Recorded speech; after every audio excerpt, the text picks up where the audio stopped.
उत्तर प्रदेश में police system का institutional failure है और उन्होंने ये भी कहा कि हैदराबाद और उत्तर प्रदेश की घटना में तात्विक अंतर नहीं है।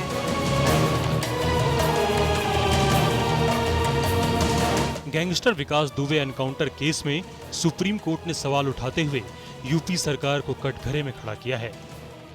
सुप्रीम कोर्ट ने हैरानी जताते हुए पूछा है कि अपराधों की लंबे लिस्ट वाले विकास दुबे को जमानत कैसे मिली। जज साहब ने कहा ये सिस्टम की नाकामी दिखाता है। यूपी सरकार के सॉलिसिटर जनरल तुषार मेहता ने कहा कि अगर एनकाउंटर की जांच हुई तो पुलिस का मनोबल टूटेगा। इस पर चीफ जस्टिस ने कहा कि अगर कानून का राज हो तो पुलिस कभी हतोत्साहित नहीं होगी।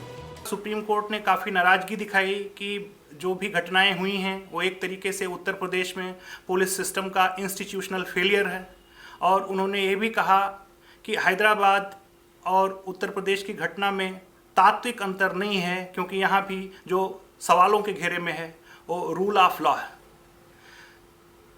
सुप्रीम कोर्ट ने अपना मंतव्य जाहिर करते हुए वो कहा कि वो चाहते हैं कि सुप्रीम कोर्ट के एक रिटायर्ड जज तथा कम से कम डीजीपी स्तर के किसी अधिकारी को जुडिशियल इंक्वायरी कमीशन में शामिल किया जाए और वो सभी तथ्य देखें।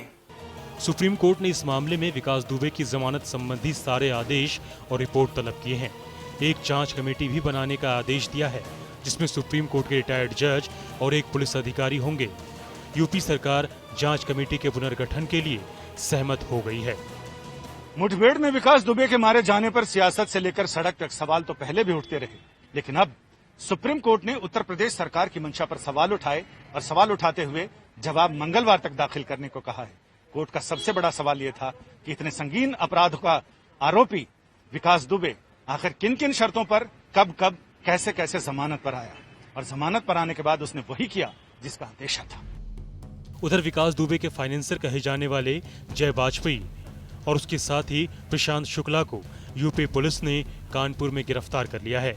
जय वाजपेयी पर आरोप है कि उसने कानपुर शूटआउट केस से पहले विकास दुबे को पैसे और कारतूस उपलब्ध कराए थे।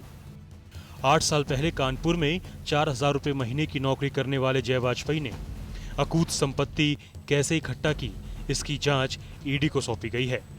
सूत्रों के मुताबिक विकास दुबे और जय वाजपेयी के पास कानपुर के अलावा उत्तराखंड, मुंबई, नोएडा में करीब 2 दर्जन से ज्यादा प्लॉट और मकान हैं।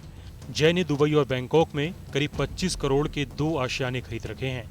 जय वाजपेयी कानपुर के एक बड़े उद्योगपति और विकास दुबे के लिए प्रॉपर्टी डीलिंग और मनी लॉन्ड्रिंग का काम भी करता था। उधर विकास दुबे के एक और गुर्गे श्यामू वाजपेयी का परिवार लखनऊ में एसआईटी के सामने बयान दर्ज कराने पहुंचा। एसआईटी ने श्यामू की मां और 2 बहनों के बयान दर्ज किए हैं। बिकरू कांड में पुलिस ने 21 लोगों के खिलाफ केस दर्ज किया है, जिनमें 6 का एनकाउंटर हो चुका है, जबकि 4 गिरफ्तार किए गए हैं।